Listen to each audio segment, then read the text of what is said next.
रायगढ़ में इन दिनों प्रगति नगर में हुई तोड़फोड़ के बाद वहां के विस्थापितों को मां विहार कॉलोनी में शिफ्ट किए जाने के मामले ने जिले से लेकर प्रदेश तक की राजनीति में उबाल ला दिया है।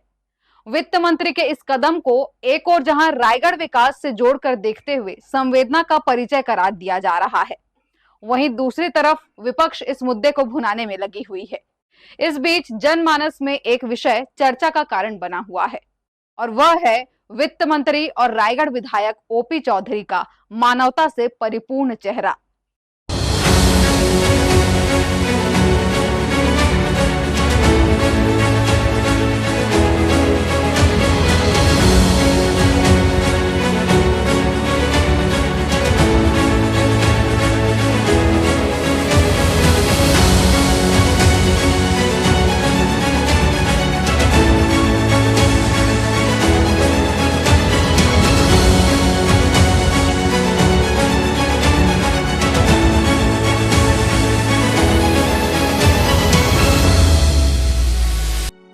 शहर के गलियारों में ये चर्चा अब आम हो चली है कि विकास का दूसरा नाम ओपी चौधरी है।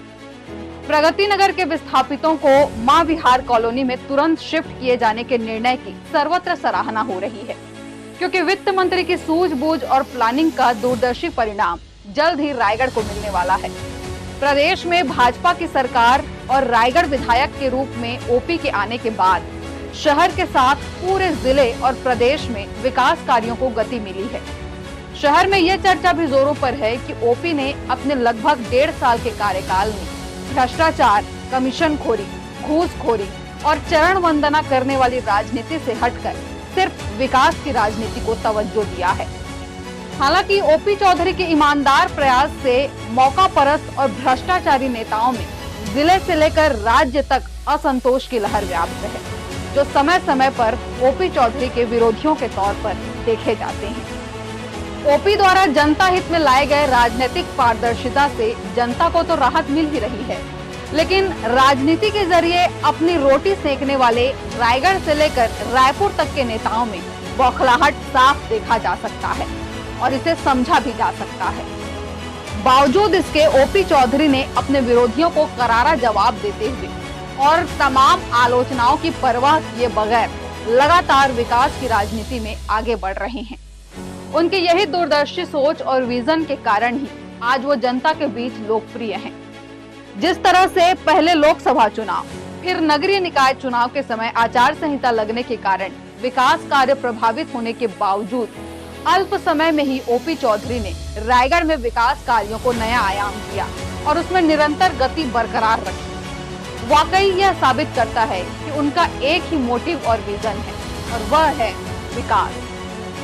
यही कारण है कि जनता उन्हें अपना रोल मॉडल मानती है।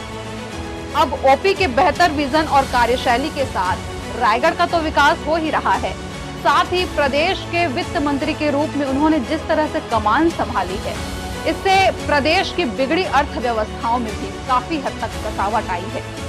इस बीच अब एक बार फिर से गरीबों की आड़ लेकर उनके विरोधी प्रगति नगर तोड़फोड़ मामले में ओपी चौधरी को कटघरे में खड़ा करना चाहते हैं और उन्हें गरीब विरोधी बताने की चेष्टा में लगे हुए हैं। जबकि हकीकत तो यह है कि ओपी के इस कदम से न सिर्फ रायगढ़ की बरसों पुरानी एक समस्या का अंत हुआ है, बल्कि उन गरीबों का भी भला हुआ है जो कि हर साल बारिश के सीजन में बाढ़ की त्रासदी झेलने को मजबूर होते थे।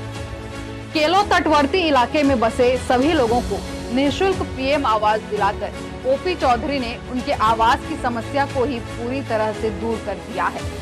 दूसरी तरफ रायगढ़ की जीवनदायिनी केलो महतारी को संवारने की दिशा में भी एक महत्वपूर्ण कदम उठाया है। ओपी चौधरी की हमेशा से ही यही सोच रही है कि समाज के हर तबके का विकास हो, क्योंकि वे खुद भी एक मध्यम वर्गीय परिवार से वास्ता रखते हैं।